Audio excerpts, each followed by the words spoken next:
This is what you call peace. Pinisting yawa.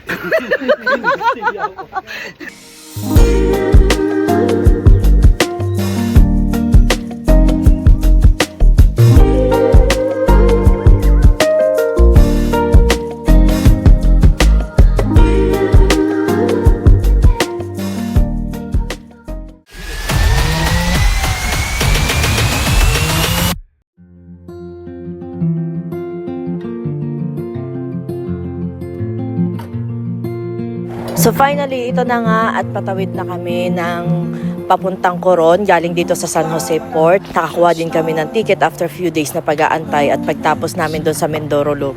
Ang pangalan na Roro sinakyan namin is yung Bunso.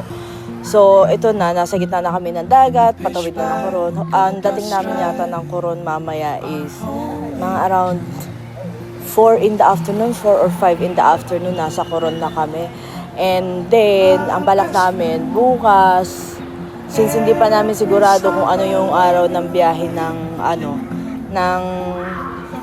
Coron to El Nido, pero ang sabi ng Atienza, nag-inquire ako kanina bago kami sumakay, is Webes pa daw or 2 days from now. So meron kaming araw bukas na makapag-enjoy muna sa Coron. So balak namin mamasyal sa buong Coron, like island hopping. Tapos the next day, maglulup kami bago kami tumawid pa El Nido kasi gabi pa naman yung biyahe. So see you in a bit, Coron. Thank you, Mindoro, sa napakasayang freestyle ride. See ya, guys! We talked for hours.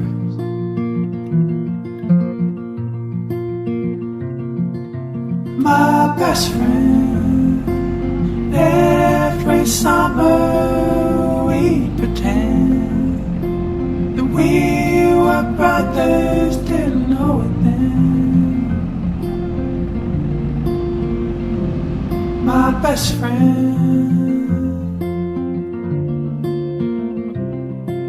skin and bone, I found when I left home that you and me were branches on the same tree. Skin and bone, I found when I left home that you and So yun guys, andito na kami sa Coron finally. Tapos ang biyahe namin kanina, 7 hours yung biyahe namin mula San Jose Port hanggang dito sa Coron. Grabe naman ang biyahe. Tapos ang lunch namin, libre na siya, kasama na dun sa ticket namin dun sa Roro. Medyo may kamahalan kasi yung Roro eh. 1.4 yata. Pero may kama na siyang kasama. So, wala kami masyadong kain, wala kami masyadong lunch. Kaya, bawi muna kami ng dinner. So, beef stroganoff, butter chicken parmigiana, nilasag na tao, at saka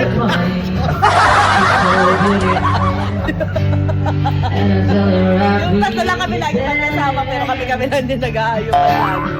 Ayan, dinner for tonight. Tapos itong mga magagaling na singer doon. Galing, no?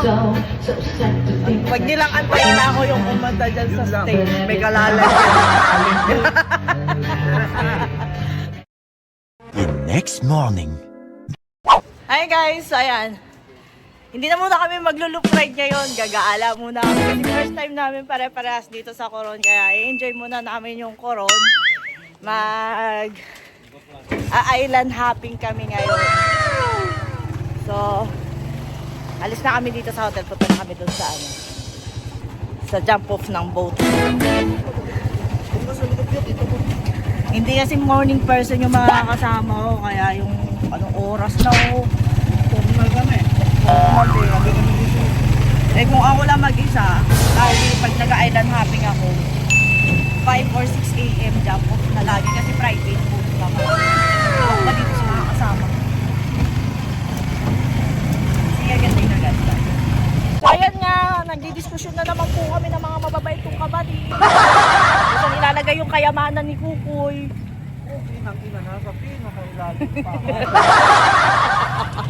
So andito tayo ngayon sa palengke ng Coron.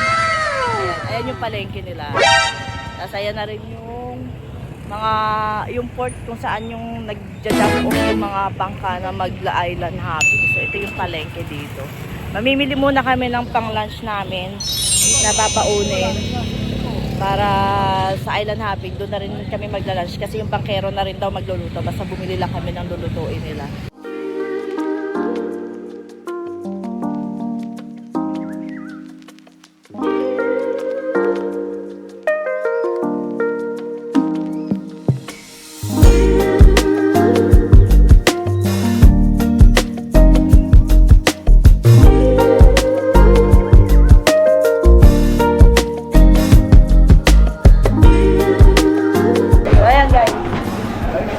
Pamili na tayo. Bili tayo ng liempo, paborito kong isda, natambakon, hipon, tsaka syempre yung sili, kamatis at tsaka tsaka kalamansi. Tsaka kalamansi ko. Tsaka toyo, para masarap na sausawan. Wala na naman diet. Ito ang ayoko pag nag-island hopping. Walang diet, lalo na pag may ganitong isda. Delikado yung Meanwhile, Haggard ang puta. Hindi pa nakakaalis, haggard na.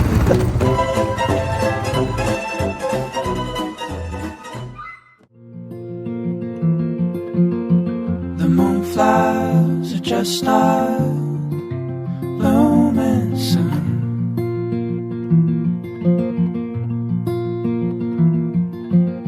In the pitch black of the dust stripe, our holy tune.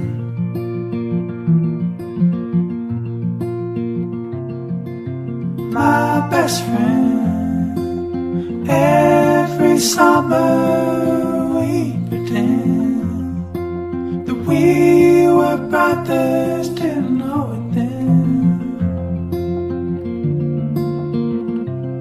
My best friend.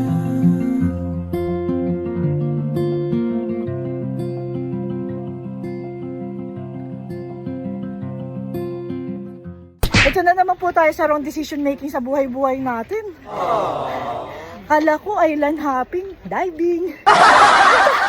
Masayo yung koron. Diba? Mahirap Ang taas. Taas.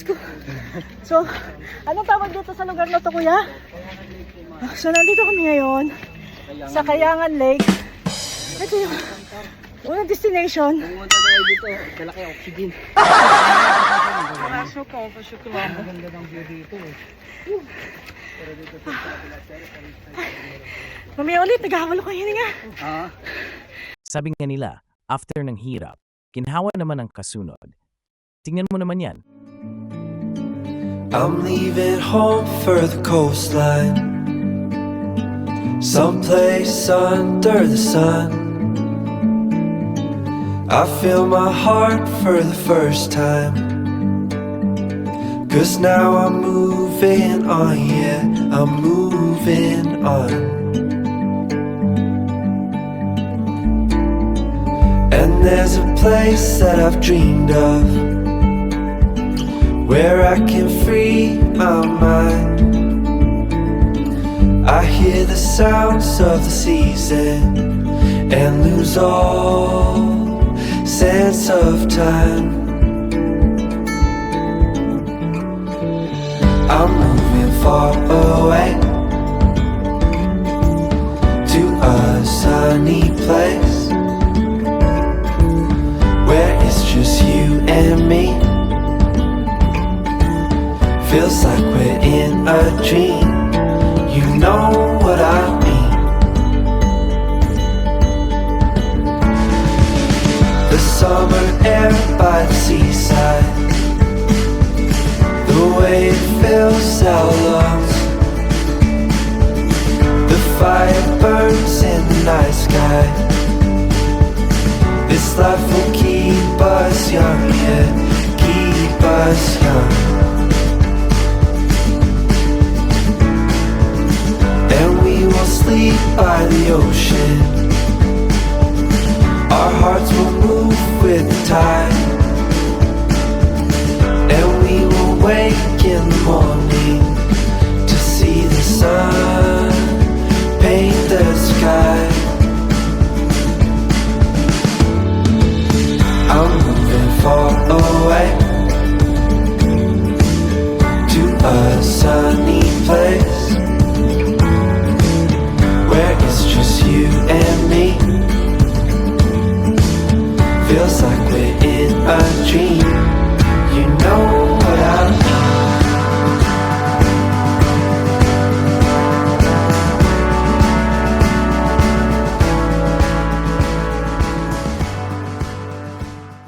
The next morning. Hi guys! Ayan, nagra-ride out na po yung mga pogi. Ang liwanag, grabe. So, last day namin sa Coron. Kahapon nag-island hopping kami. Nag-enjoy muna kami. In-enjoy muna namin yung Coron.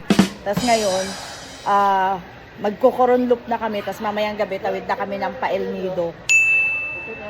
So, see you on the loops.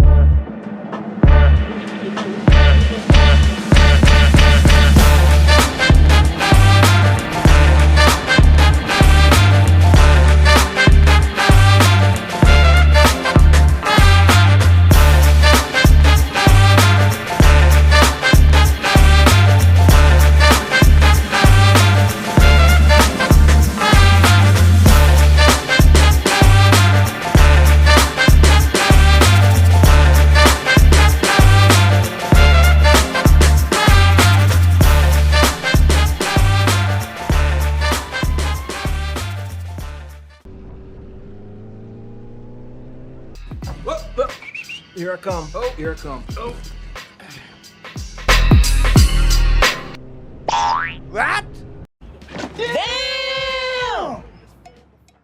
A few inches later.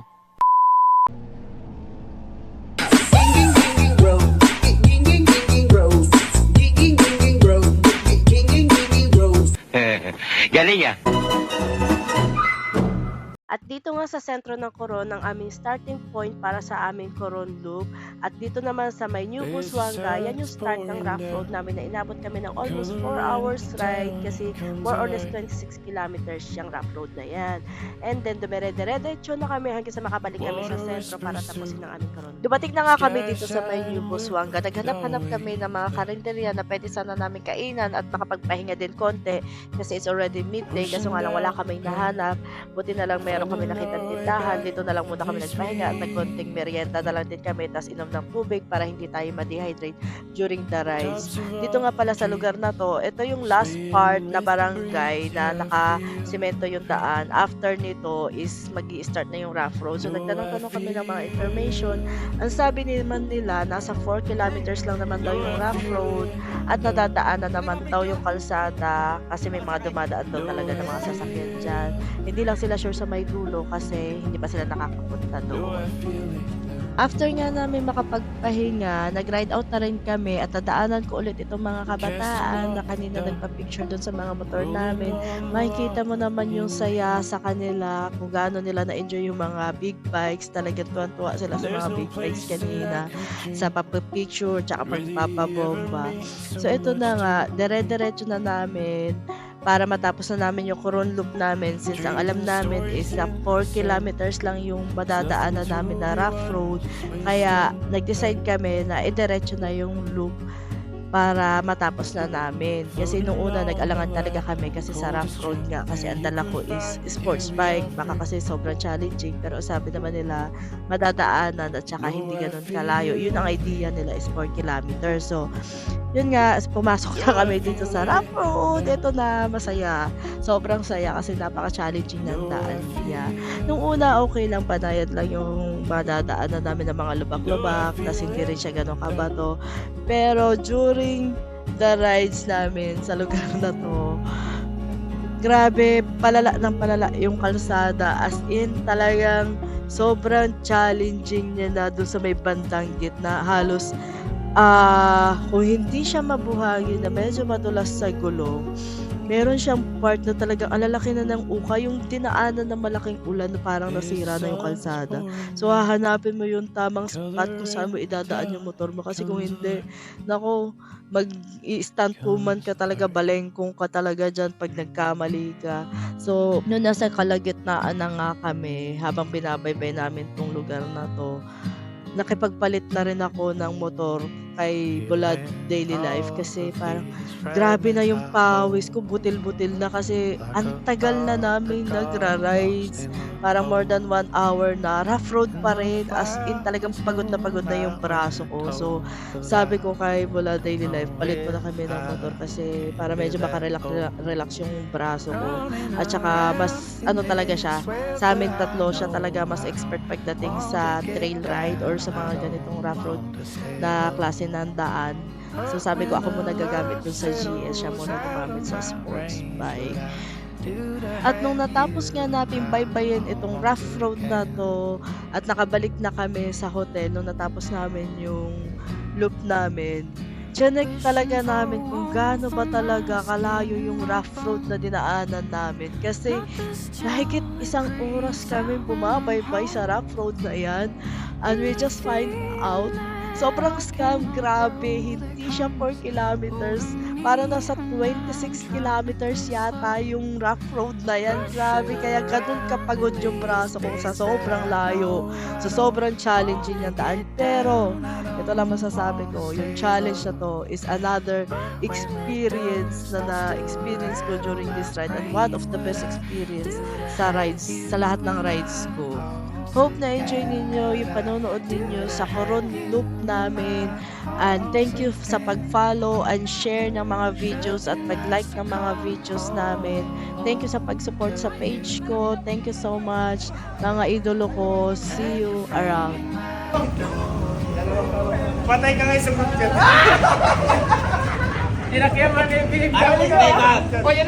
So, andito kami sa Atienza.